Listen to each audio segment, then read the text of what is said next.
जो लोग जानते हों बिछड़ जाने का दुख, वो साथ बैठे परिंदों को भी उड़ाया नहीं करते। अस्सलाम वालेकुम गाइस, कैसे हो आप सब? उम्मीद करती हूँ आप सब बहुत अच्छे से होंगे। आप सुन रहे हैं रज़िया सुल्ताना की आवाज़ में निम्रा अहमद का लिखा हुआ खूबसूरत नॉवल माला। उम्मीद करती हूँ आपको ये नॉवल ऑडियो की सूरत में बहुत पसंद आ रहा होगा।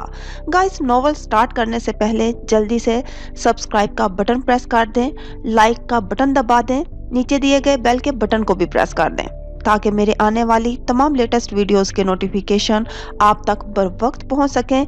मेरे चैनल की हौसला अफजाई होती रहे और मैं आपके लिए अच्छी अच्छी तहरीरें ऑडियो की सूरत में पेश करती रहूं। चलें स्टार्ट करते हैं निम्रा अहमद का लिखा हुआ खूबसूरत नॉवल माला, ऑडियो बाय रज़िया सुल्ताना। उनके जाने के बाद उसने माँ को दवा देकर सुला दिया और फिर खुद लॉन में आ गई। उसे कैफ का इंतजार था। करीबन रात के 11 बज रहे थे जब गेट में चाबी लगने की आवाज आई। फिर दरवाजा आहिस्ता से खुला। कैफ ने अंदर कदम रखा और मुड़ के आहिस्ता से दरवाजा बंद करने लगा। तुम लेट हो। वो आराम से पलटा और उसकी तरफ देखा। तारीक लॉन को मसनूई रोशनियों ने मुनव्वर रखा था। वस्त में रखी लॉन चेयर पे टांग जमाए बैठी बरहमी से उसे देख रही थी। कैफ ने हल्के से शाने उचकाए। आप मेहमानों में बिजी थी, वो गए तो मैं आ गया, आम लहजे में कहता हुआ वो लॉन की तरफ आया। साथ ही उंगलियों में चाबी घुमा रहा था। सीसीटीवी कैमरों की ऐप की रसाई कैफ के पास भी थी। वो अपने फोन के जरिए घर के दाखिली दरवाजों पे नजर रख सकता था। इस बात का लेट होने से क्या ताल्लुक है? सख्ती से कहती वो अपनी जगह से उठी। वो चलता हुआ उसके ऐन मुताबिक आ खड़ा हुआ। चेहरे बेतासुर था, जैसे कल की बात उसे याद तक ना हो। दोनों आमने सामने खड़े थे। वो दराज कद था। उसे गर्दन कदरे उठा के कैफ को देखना पड़ रहा था। मुझे काम था। उसकी आंखें किसी किस्म की माजरत से खाली थी, इसीलिए लेट हो गया। दोबारा मत होना वरना। कैफ ने आबरू उठा के बगौर उसका चेहरा देखा। वरना मैं किसी और को हायर कर लूंगी जो मेरी बात मानता होगा। उसे गुस्सा आने लगा और उसे गुस्सा कम ही आता था। काम मुश्किल लगने लगा है तो बता दो, मैं किसी को जबरदस्ती रखने की कायल नहीं हूँ। वो हल्का सा मुस्कुराया। गाल का घड़ा गहरा हुआ। आप मुझे निकालने का बहाना ढूंढ रही हैं या शायद तुम जादू और जिन्नात से डर गए हो? तंज से कहते हुए कशमाला ने सर झटका और मुड़ के पोर्च की तरफ बढ़ गई। 3000 अफराद की कंपनी। वो पीछे से पुकार के बोला तो वो वहीं रुक गई। मुड़ के अचंभे से उसे देखा। क्या? मैं ये तसव्वुर करता हूँ, घास पे खड़ा नौजवान जख्मी मुस्कुराहट के साथ बोला, कि एक दिन मैं एक ऐसी कंपनी का सीईओ होऊंगा जिसमें 3000 अफराद काम करते होंगे। इसीलिए मैंने कहा था कि काश हम मुख्तलिफ हालात में मिले होते। काश जब आप मुझसे ये सवाल पूछती मैं कम अज कम 30 अफराद की कंपनी का मालिक होता।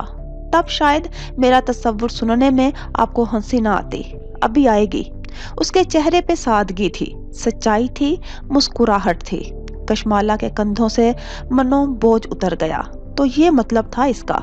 वो भी क्या सोचने लगी थी? कैफ एक डिसेंट इंसान था और इसका ऐसा कोई मतलब नहीं हो सकता था। वो हल्का सा मुस्कुरा दी। फिर तसव्वुर से निकल के काम करना शुरू करो। मुझे 3 दिन की छुट्टी चाहिए, वो तेजी से बोला।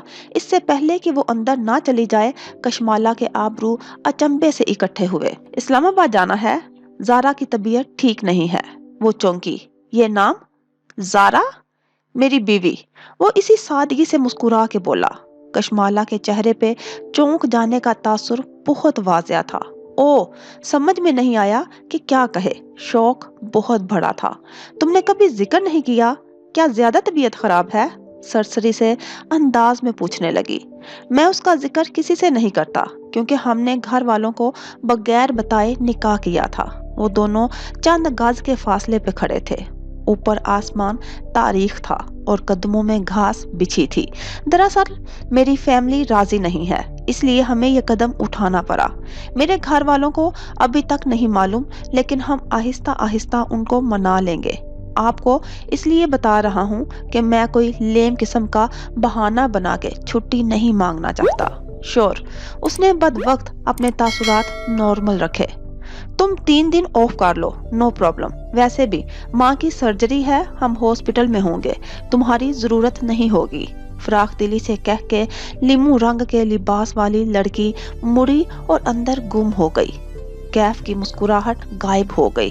وہ اس کے چہرے کا شوق دیکھ چکا تھا، وہ جانتا تھا وہ کیا سوچ رہی ہوگی۔ چند لمحے وہ وہیں کھڑا اس دروازے کو دیکھتا رہا جسے وہ بند کر کے گئی تھی۔ یہ دروازہ بند رہنا چاہیے تھا، اسے فوکس لوز نہیں کرنا۔ اس نے اپنا سبق دہرایا۔ اندر کمرے میں آتے ہی وہ گہرے گہرے سانس لیتی بیڈ پہ بیٹھ گئی۔ اس کے لب ابھی تک بے یقینی سے کھلے تھے۔ زارا کیف، اس لیے اس کا نام زارا کیف تھا۔ وہ اس کی بیوی تھی، وہ پہلے سے شادی شدہ تھا اور وہ صرف اپنے تصور کی بات کر رہا تھا۔ وہ بھی کیا احمقانہ باتیں سوچنے لگی تھی۔ سفورہ ٹھیک کہتی تھی، کیف کی دنیا اس سے الگ تھی، اور پھر اسے کیف میں دلچسپی تھی بھی نہیں۔ اس نے دہرایا، مجھے کیف میں کوئی دلچسپی نہیں ہے۔ وہ تو بس پتہ نہیں۔ اس نے سر جھٹک کے موبائل اٹھا لیا۔ اسے کیف جمال کو ذہن سے نکالنا تھا۔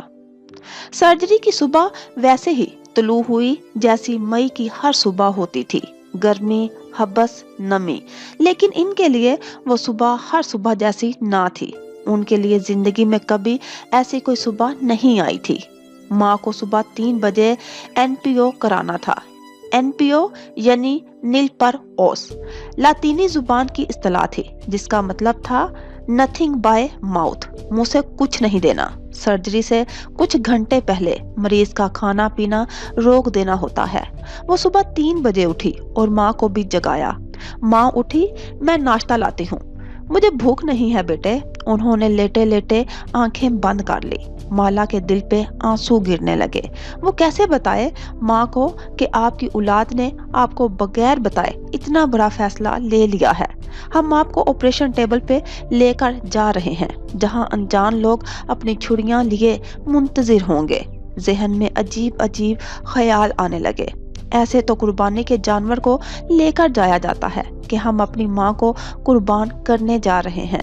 ہم نے کیسے اتنا بڑا فیصلہ لے لیا؟ وہ کچن میں آئی، چولہا جلایا، فرائی پین رکھا، ڈبل روٹی کا پیکٹ کھولا اور ایک ٹوسٹ نکالا تو ٹوسٹ نیچے جا گرا۔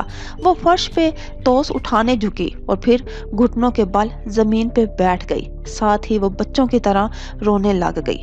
وہ اپنی ماں کی سرجری کروانے جا رہے تھے اور ماں کو علم ہی نہیں۔ کیا ان کو یہ حق تھا؟ وہ کیا کر رہے تھے اپنی ماں کے ساتھ؟ وہ ماں کے لیے چائے ٹوسٹ بنا کے کمرے میں لائی۔ ان کے بھاری بھرکم وجود کے ساتھ ان کو بٹھانا بہت کٹھن کام تھا۔ اس نے ان کو بد وقت سہارا دے کر بٹھایا۔ ماں بیٹھے بیٹھے سر نکاح سے جھکائے ہوئے تھی۔ میری ماں، میری پیاری ماں۔ اس نے نرمی سے ان کے چہرے پہ آئے بال کان کے پیچھے اڑے سے۔ ماں نے خوابیدہ آنکھوں سے اسے دیکھا۔ بیٹے، مجھے بھوک نہیں ہے۔ شاباش، تھوڑا سا کھا لیں۔ انہوں نے جمائی لی، پھر بے دلی سے ٹرے کو دیکھا، ہاتھ نہیں بڑھایا۔ ماں نہیں کھانا چاہتی تھی، مگر کچھ کھانا ضروری تھا۔ وہ کیسے اپنی ماں کو کھانے پہ راضی کرے؟ ان کی صحت کا حوالہ دے کر، لیکن ماں کے لیے اپنی صحت اہم نہیں تھی۔ انہوں نے ساری عمر اپنے بچوں کے آرام کا خیال رکھا تھا۔ اوہ، وہ چونکی۔ ماں دیکھیے، میں آپ کی وجہ سے اٹھی بیٹھی ہوں، پھر مجھے سونا ہے، مجھے سارا دن بہت کام کرنے ہیں۔ آپ ناشتہ کریں گی تو میں سوؤں گی نا؟ وہ منت بھرے لہجے میں بولی، گو کہ حورے جہاں اپنے حال سے غافل کسی اور زمانے میں سفر کر رہی تھی، لیکن اپنی بیٹی کی بے آرامی پہ وہ چونکی۔ سبز بوڑھی آنکھیں اٹھا کے اسے دیکھا، پھر نظریں جھکا لی اور بس چپ چاپ ٹوسٹ کھانے لگی۔ مالا کو لگا وہ ان کی ایک نظر وہ کبھی نہیں بھولے گی۔ کیا وہ آخری نظر تھی؟ کیا وہ اپنی ماں کے ساتھ آخری دفعہ ناشتہ کر رہی تھی؟ کیا وہ دونوں کبھی ساتھ بیٹھے چائے نہیں پیئیں گے؟ اس نے اپنی چائے کیوں نہیں بنائی؟ ان دونوں کو ایک چائے ساتھ بیٹھ کے پینی چاہیے تھی۔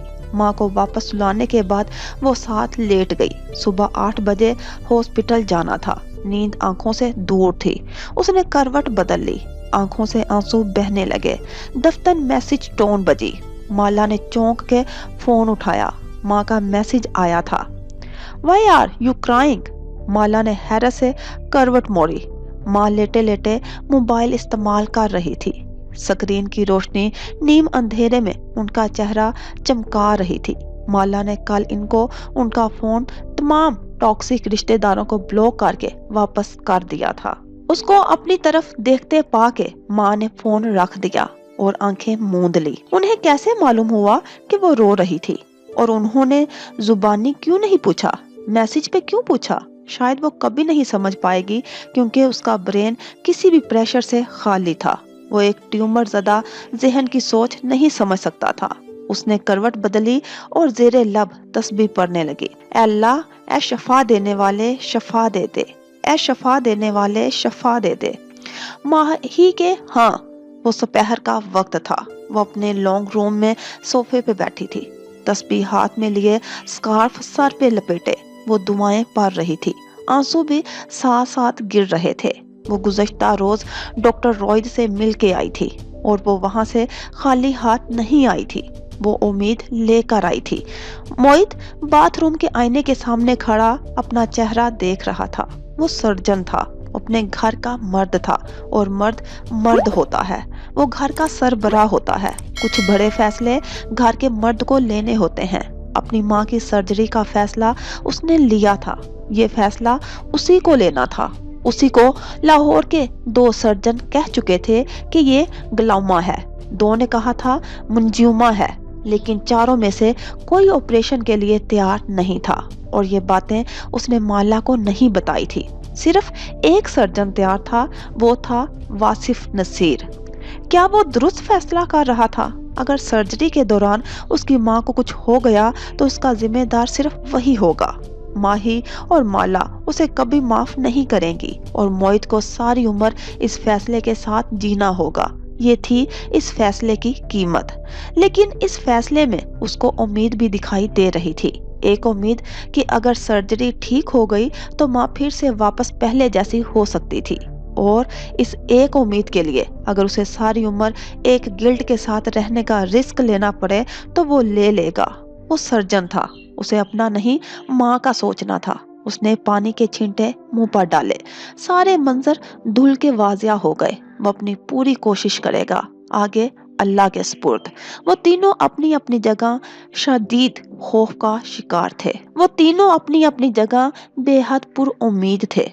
सुबह वो माँ को जब कार में बिठा रहे थे तो माँ ने बख्तबी को आवाज दी, करेले फ्राई करके बाहर ना छोड़ देना, फ्रिज में रखना वरना खराब हो जाएंगे। उनको याद था कि रात बख्तबी करेले छील रही थी। उसकी बुरी आदत थी कि चीजें फ्रिज के बाहर छोड़ देती थी। बख्तबी ने आंसू साफ करते हुए सर हिला दिया। सलीम और वो दरवाजे से उन्हें हाथ हिलाते रहे, यहाँ तक कि कार बाहर निकल गई। कैफ गुज़श्ता रोज चला गया था, वो वहाँ कहीं नहीं था, ना उसका कोई मैसेज आया था। अगले चंद घंटे किसी धुंधली सी सोलो मोशन फिल्म की तरह कटे। जब माँ को प्री ऑप वार्ड से ऑपरेशन थिएटर में ले जाया जा रहा था, वो नीम गनूदा सी लेटी थी। हॉस्पिटल का नीला गाउन पहने, ऊपर कंबल लिए, वो बस टुकर टुकर अपने दोनों बच्चों को देख रही थी जो उनके साथ खड़े थे। हम हॉस्पिटल में क्यों हैं? वो बार बार एक ही सवाल पूछती।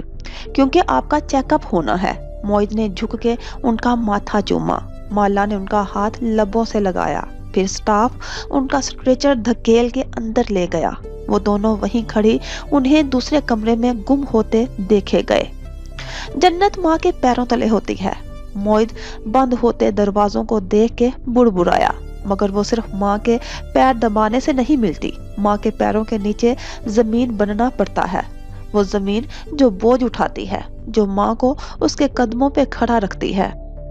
इस्लामाबाद वाले मामू, अमेरिका वाली खाला और दूसरे कई रिश्तेदार फोन कर रहे थे, आना चाह रहे थे, लेकिन मोहित सबको हॉस्पिटल आने से मना कर रहा था। एक दफा माँ ठीक हो के घर शिफ्ट हो जाए, उसके बाद आप घर आइएगा। वो सबको यही कहता और माला सोच रही थी कि क्या कोई बात भी होगा, क्या इस भयानक ख्वाब के बाद कोई रोशन सुबह भी आएगी। आज हुरे आपा का ऑपरेशन है।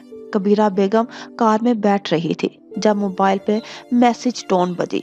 अंदर बैठते हुए उन्होंने अपनी भारी चादर संभाली, पर्स साथ रखा और मोबाइल निकाला। ड्राइवर ने दरवाजा बंद किया और खुद तेजी से ड्राइविंग सीट पे आ बैठा।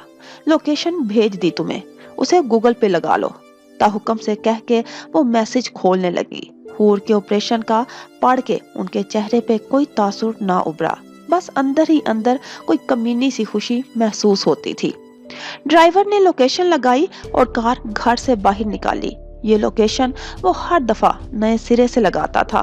बैक व्यू मिरर में उसने कबीरा बेगम को देखा, जो चादर सर पे जमाए, सनग्लासेस लगाए खिड़की से बाहर देख रही थी। उसकी मालकन एक ही मौके पे घर से चादर करके निकलती थी जब उन्होंने किसी ऐसी जगह जाना होता था।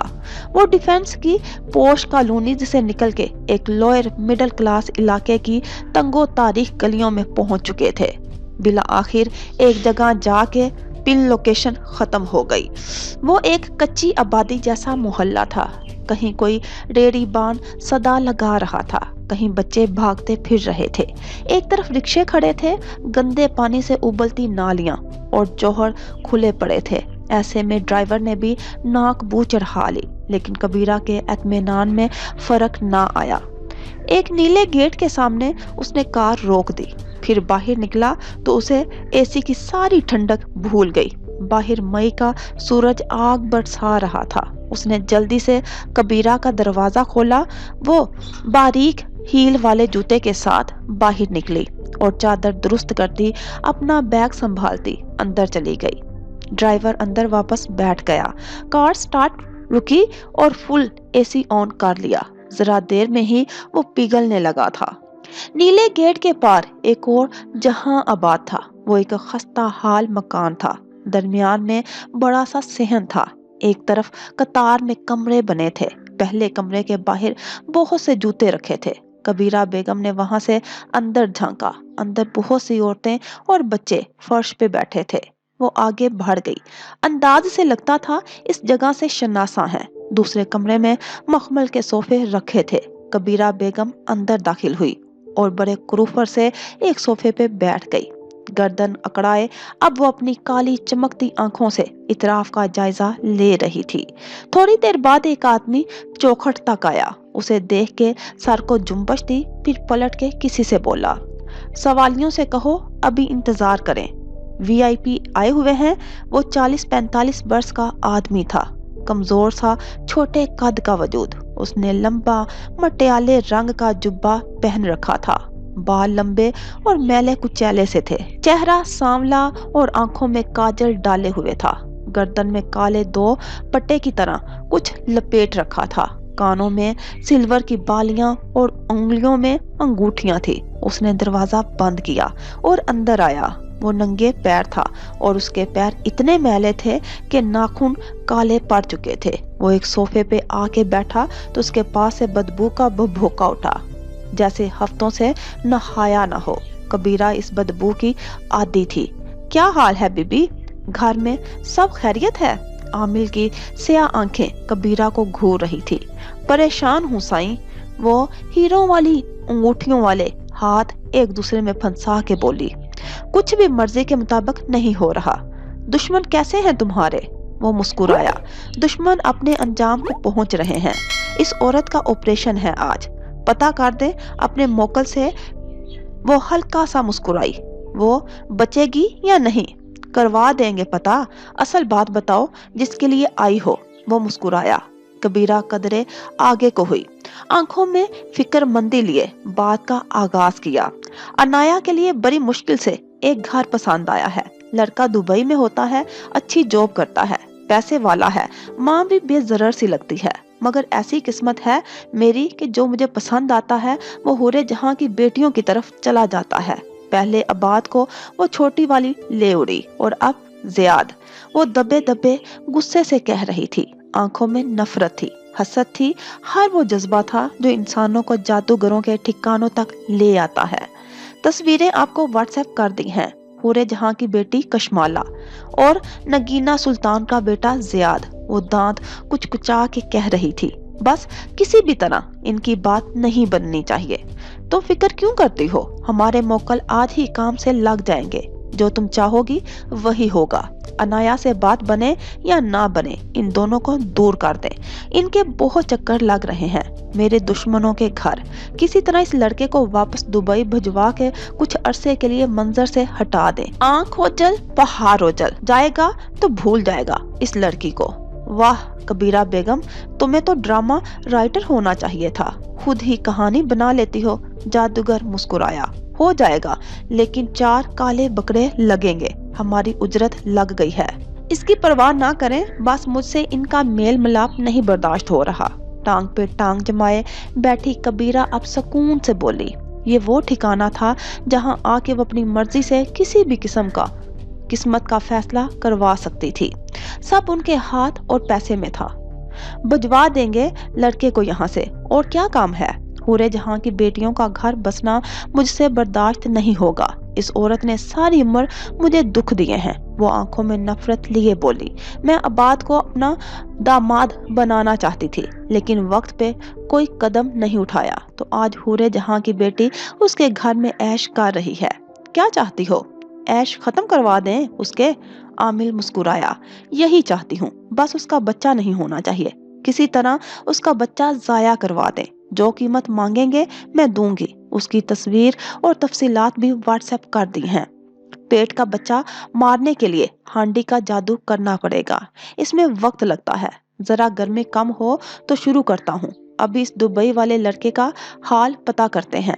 आमिल ने घुटनों में हाथ रखे आंखें बंद की। कबीरा जानती थी वो क्या कर रहा है। वो कमरे में मौजूद अपने मोकल जिन्नात से बिना आवाज के गुफ्तगू कर रहा था।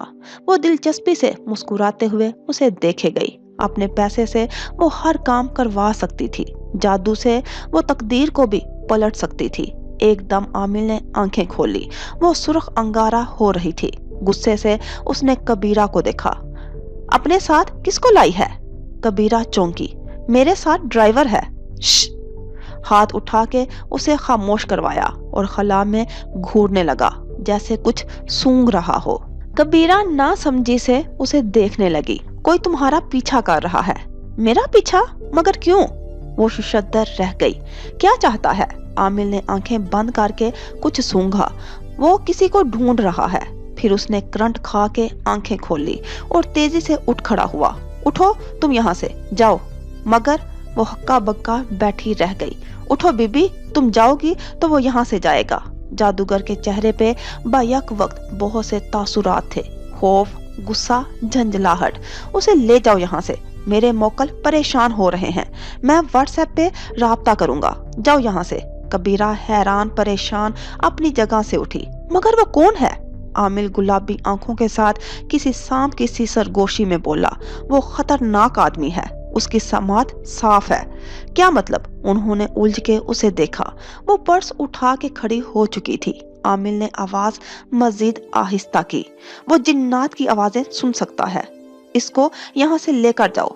मेरा धंधा ना खराब करो। वो घराया।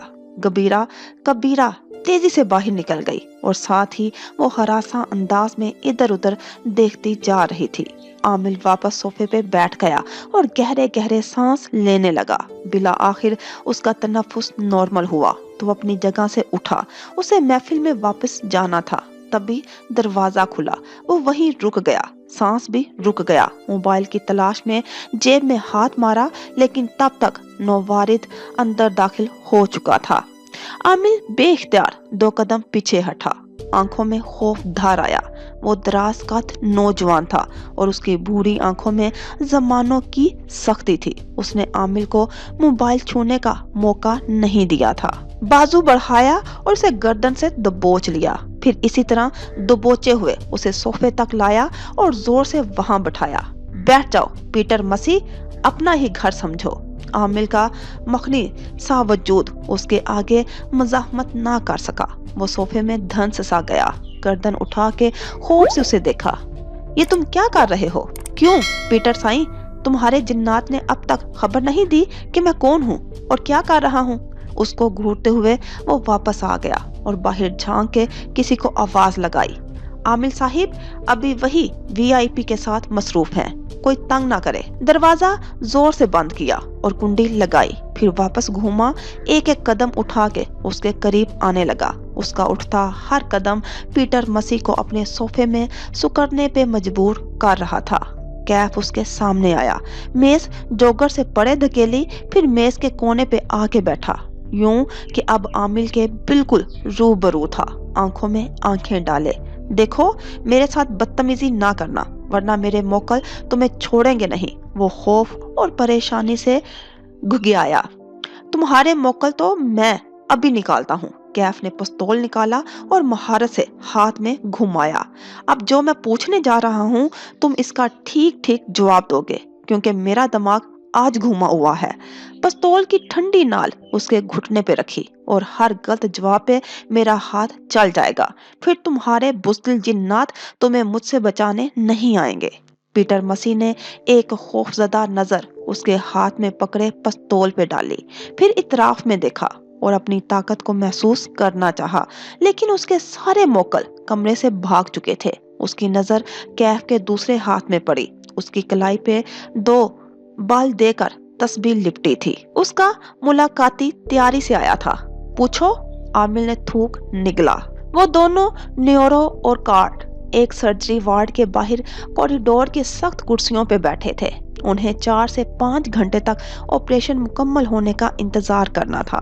उसने ड्रामों और फिल्मों में देखा था, ऑपरेशन के वक्त मरीज के घर वाले बाहर इंतजार करते हैं, फिर कोई अंदर से निकल के उनको इतला देता है, मुबारक हो, ऑपरेशन कामयाब हो गया है, या वी आर सॉरी, हम मरीज को नहीं बचा सके। वो इस सख्त कुर्सी पे बैठी इन 2 दरवाजों को देखे जा रही थी, कब कोई बाहर निकल के दोनों में से एक बात कहेगा। करीबन 2 घंटे बाद एक स्टाफ निकला और मोहित को बुलाया। डॉक्टर वासिफ आपको अंदर बुला रहे हैं। क्यों? उसने परेशानी से मोहित को देखा। रिलैक्स, ये अमेरिकन सर्जन का तरीका होता है। वो सर्जरी के दरमियान और बाद में अटेंडेंट को ब्रीफ करते हैं। मैं डॉक्टर हूँ, इसीलिए अंदर बुला रहे हैं।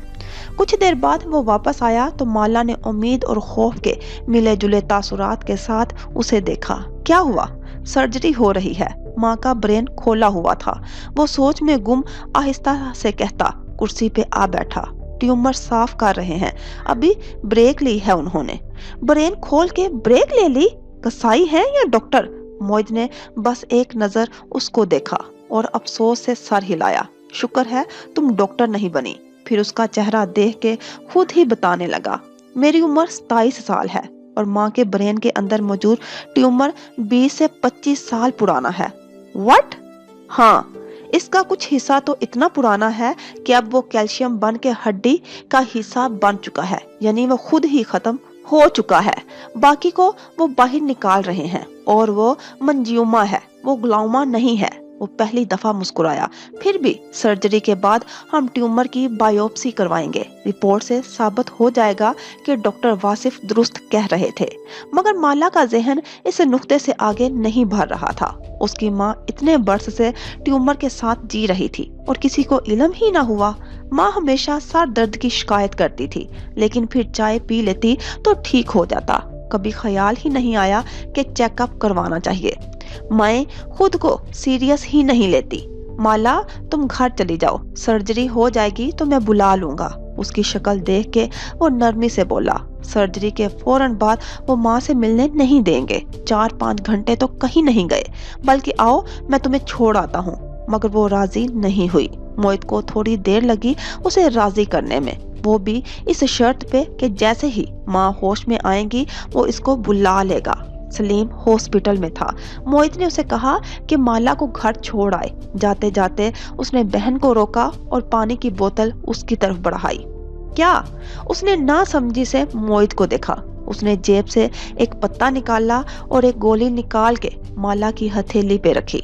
मुझे पता है तुम्हारा सर दर्द कर रहा होगा, ब्रूफिन है, ले लो। उसका दिमाग काम नहीं कर रहा था। रुत जगह टेंशन उसका रोजा नहीं था, मगर सुबह से कुछ खाया भी नहीं था। उसने छोटी सी भूरी गोली मुंह में रख के पानी का घूंट भर लिया।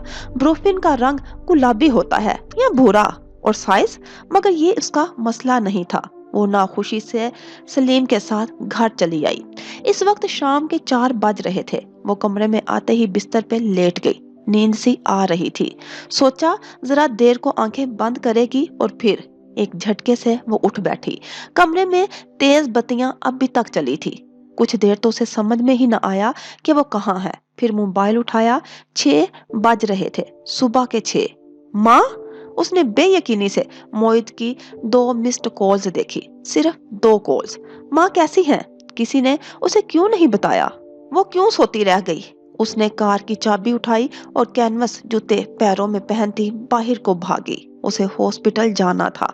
वेटिंग एरिया खाली पड़ा था। मोहित वहां नहीं था। सामने आईसीयू का दरवाजा था। माँ को वहां होना चाहिए था। माला ने कपकपाते हाथों से आईसीयू का पहला दरवाजा खोला। आगे दूसरा दरवाजा था।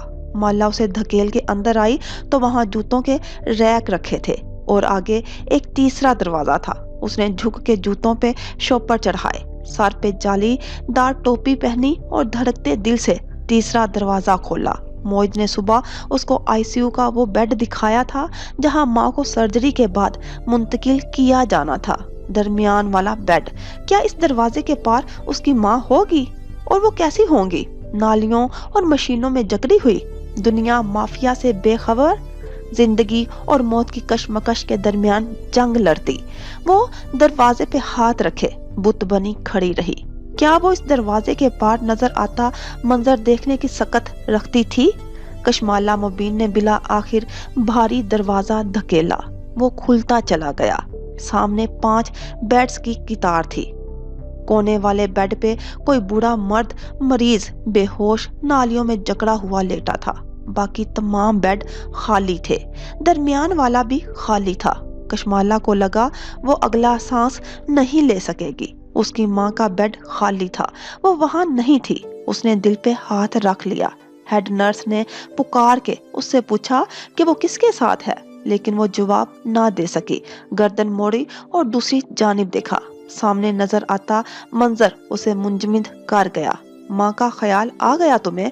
और कहाँ है वो तुम्हारा बेगैरत भाई? बाथरूम के दरवाजे के सामने खड़ी वो नीले गाउन वाली औरत उसकी माँ पूरे जहां बेगम थी। उनके दाएं बाएं सहारा दिए 2 मेल स्टाफ खड़े थे।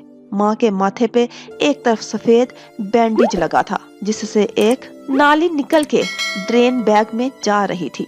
वो अपने कदमों पे खड़ी थी और उसे घूरते हुए खराब गले जैसी आवाज में कह रही थी, रात से पूछ रही हूँ मेरी बेटी कहाँ गई, और ये कहते हैं आपकी बेटी तो रेस्ट करने घर चली गई।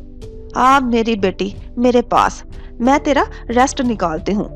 वो जहां थी वहीं खड़ी रह गई। बेयकीनी से अपनी माँ को देखा, सर से पैर तक, पैर से सर की पट्टी तक। और मुझे ये बेहुदा लिबास किसने पहनाया है? ट्राउजर्स और लूज शर्ट की तरह। इशारा करके गुस्से से बोली। मेल स्टाफ ने बात काटी। आंटी बेड तक चले, फिर बैठ के बात। चुप करो 2 मिनट। सख्ती से उसे डांटा तो वो खामोश हो गया। माँ इसी तरह शुरू हो गई। खुद दोनों बहनें अपनी मर्जी के कपड़े पहनती हैं। वो छोटी वाली तो फैशन में इससे भी 2 हाथ आगे है। मैं कुछ नहीं कहती, मगर 4 सद्दा से लाहौर तक कभी तुम्हारी माँ सर ढके बगैर बाहर नहीं निकली। हाँ बताओ। इर्द गिर्द के नर्सेस और स्टाफर्स दिलचस्पी से उनको देख रहे थे। माँ को बेहुदा लिबास पहनाते शर्म नहीं आई? वो अपनी अजली दबंग आवाज में बोले जा रही थी। कहाँ है मेरी चादर? और कहाँ है तुम्हारा बेगैरत भाई जो माँ को इन मुश्तिंडों के साथ छोड़ के बाहर निकला हुआ है?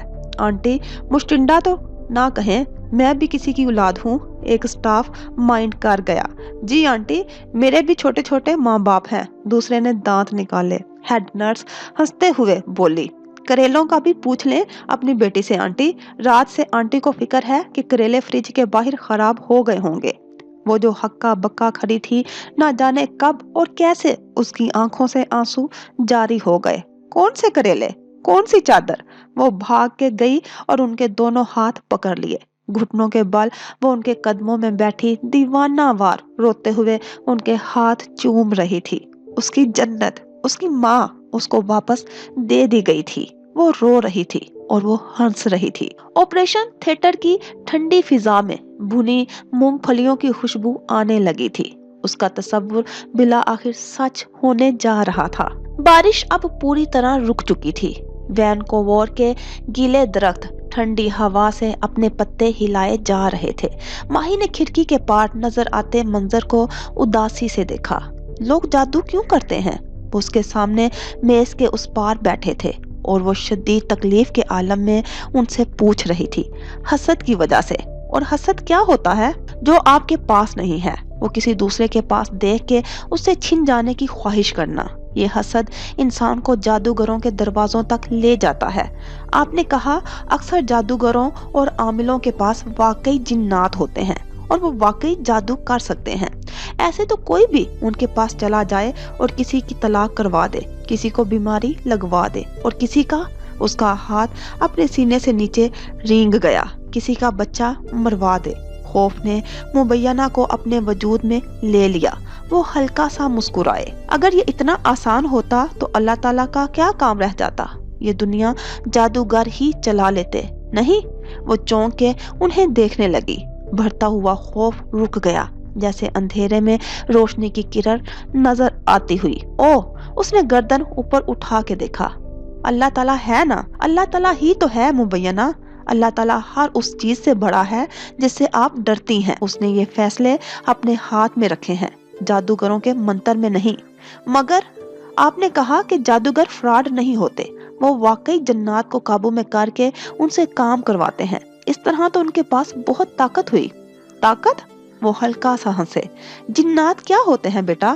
جنات ایک مخلوق ہے، اللہ کی ایک مخلوق، جیسے انسان ہیں، جانور ہیں، پرندے ہیں۔ وہ بیچارے بھی ایک قوم ہے، وہ انسانوں سے ڈرتے ہیں اور آپ انسان ہو کے ان سے ڈرتی ہیں۔ لوگوں کو جنات سے ڈر لگتا ہے، یہ حقیقت ہے۔ نہیں، لوگوں کو صرف اندیکھے سے ڈر لگتا ہے، وہ جو دکھائی نہیں دیتا، سنائی نہیں دیتا، سمجھ میں نہیں آتا۔ آپ کو صرف ان کو سمجھنے کی ضرورت ہے۔ وہ اتنے سمارٹ نہیں ہوتے جتنے انسان ہوتے ہیں، وہ سادہ ہوتے ہیں، تھوڑے سے بے وقوف۔ وہ ہر اس انسان سے ڈرتے ہیں جو ان سے نہیں ڈرتا۔ کیا مطلب؟ ماہی نے الجھ کے اسے دیکھا۔ کیا جنات خوف کو محسوس کر لیتے ہیں؟ بالکل۔ جو ان سے ڈرتا ہے وہ اسی کو ڈراتے ہیں، جو نہیں ڈرتا وہ اس کے قریب آتے ہی بھاگ جاتے ہیں۔ جنات نہ ڈرا کریں، نہ ہی ان سے نفرت کریں، ان میں سے بہت سے نیک بھی ہوتے ہیں۔ میں نے علماء سے یہ بھی سنا ہے کہ جنات عدالتیں بھی لگاتے ہیں جہاں وہ ایسے کافر جنات کو سزائیں دیتے ہیں جو جادوگروں کے ساتھ مل کے انسانوں کو اذیت دیتے ہیں۔ جنات کو اتنی کھلی چھوٹ نہیں ملی ہوئی کہ وہ انسانوں کی تقدیر کے فیصلے کر سکیں۔ مگر آپ نے کہا کہ جادو بہت ہو رہا ہے، اسے جادوگر اور جنات ہی کر رہے ہیں۔ وہ اب دو باتوں میں کنفیوزڈ ہو رہی تھی۔ جادو اتنا ہو رہا ہے تو وہ کیسے جادو سے نہ ڈریں؟ ہاں، بدقسمتی سے بہت سے انسانوں نے بہت سے جنات کو قید کر رکھا ہے۔ وہ جنات کو ٹارچر کرتے ہیں، اس کو بھوک سے ڈراتے ہیں کہ وہ اس کا رزق روک دیں گے یا اس کو جلا کے مار دیں گے۔ پھر اس جن سے وہ جادو کرواتے ہیں۔ جس جن کو یقین ہوتا ہے کہ اس کا رزق اور موت اللہ کے ہاتھ میں ہے، وہ جادوگروں کے قبضے میں نہیں آتا۔ لیکن جس جن کا ایمان کمزور ہوتا ہے وہ خود کو جادوگر کے حوالے کر دیتا ہے۔ وہ اب کچھ سمجھ رہی تھی۔ ایسا ہی ہے، جن جادوگر کا قیدی بن جاتا ہے اور پھر اس انسان کو اذیت دیتا ہے جس کا حکم اسے جادوگر دیتا ہے۔ جادو واقعی ہو رہا ہے اور بہت ہو رہا ہے، لیکن اللہ کے حکم سے ہی ہوتا ہے۔ اللہ کے حکم سے مطلب؟ ڈاکٹر روہت نے گہری سانس لی۔ اگر آپ اس ایک نقطے کو سمجھ لیں تو آپ زندگی بھر جادو اور جنات سے ڈرنا چھوڑ دیں گی۔ وہ الجھن سے انہیں دیکھ رہی تھی۔ اللہ کے حکم سے جادو؟ مثلا ایک جادوگر کو آپ کا کوئی رشتہ دار پیسے دے کر کہتا ہے کہ اس شخص کو نقصان پہنچاؤ۔ زیاد اپنے رائٹنگ آفس میں بیٹھا لیپ ٹاپ پہ مصروف تھا۔ اس کی انگلیاں تیز تیز ٹائپ کر رہی تھی، ساتھ کافی کا مگ رکھا تھا جس کی بھاپ اڑ اڑ کے سرمئی دیواروں میں گم ہو رہی تھی۔ نقصان کسی بھی قسم کا ہو سکتا ہے، جان میں، مال میں، عزت میں۔ موبائل تھر تھرانے لگا تو زیاد نے سکرین سے نظر ہٹائے بغیر موبائل اٹھایا اور کان سے لگایا۔ دوسرے ہاتھ سے ٹائپنگ جاری رکھی۔ دفتر ٹائپ کرتا ہاتھ رک گیا، آنکھوں میں بے یقینی پھیل گئی۔ واٹ؟ لوکر روم میں آگ لگ گئی، لیکن کیسے؟ ہمارا اتنا اہم ڈیٹا بے اختیار ماتھے کو چھوا۔ وہ نقصان کروانے کے بعد جادوگر خوش ہو جاتا ہے اور اس کی طاقت بڑھ جاتی ہے۔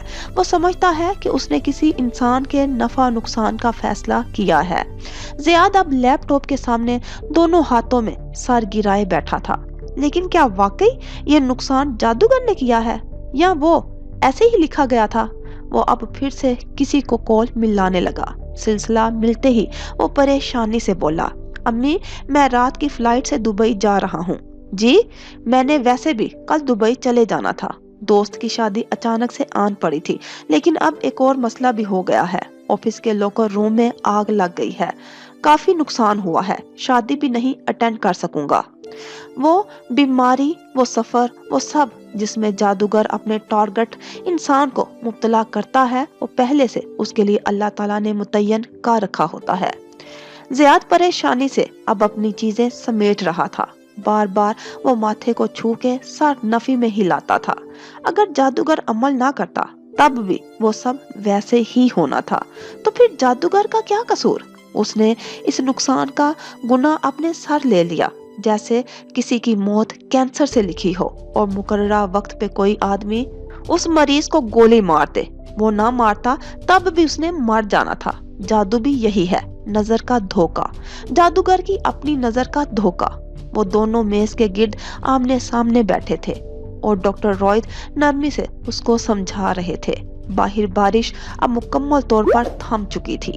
وہ کچھ سمجھ رہی تھی، لیکن کچھ باتیں اس کے ذہن میں جذب نہیں ہو رہی تھی۔ یعنی میری ماں کی بیماری چاہے جادو سے ہوئی ہو یا نہ ہو، یہ اسی طرح تقدیر میں لکھی تھی۔